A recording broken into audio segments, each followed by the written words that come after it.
to Raising Vibrations, and welcome to the Saturn Through the Houses series. And if this is the first time you're watching this video, I really hope that you will enjoy it and get a lot out of this experience for yourself. Okay, so today we're dealing with Saturn transit the first house of the astrological chart, or if you have Saturn in the first house, or if you have Saturn in Aries, okay? So this video applies to you if you've got those three symbols, or if you have Saturn conjunct Mars. These are obviously the important key factors here.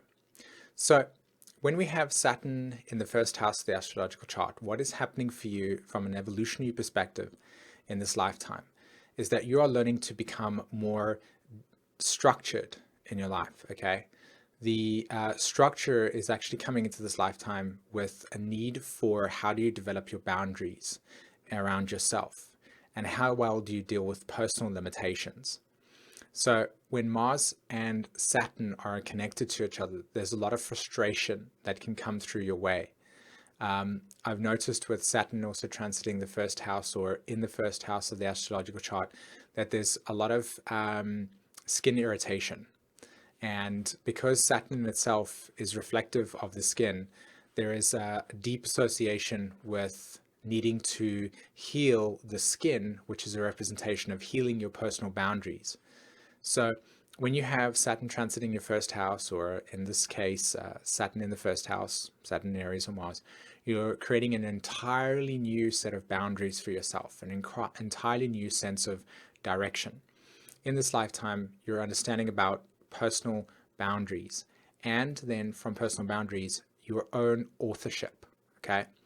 So as you become more connected with how do you make choices in your life, how do you father yourself, how do you become more stronger in becoming direction oriented, like I said, what is your direction, how do you follow your sense of special purpose with that?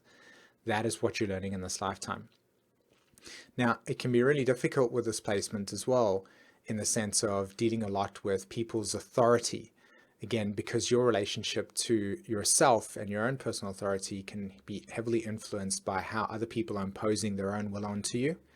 So you're learning how to also understand how your will interacts with other people's will, and how to create a necessary sense of balance in relationship to other people's will being imposed on yourself, so that they're healthy versus acting in a very impulsive way and developing a strong sort of conflict between people or between yourself and other people, because your own sense of authority is not being activated in a way that is okay for you. So where does your boundaries end? Where does another person start?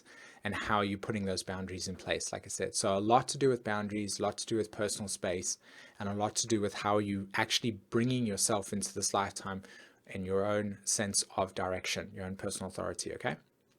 Awesome. I hope that this gave you a sense of direction regarding working with Saturn in the first house, and I hope you enjoyed this video. Take care. Bye-bye.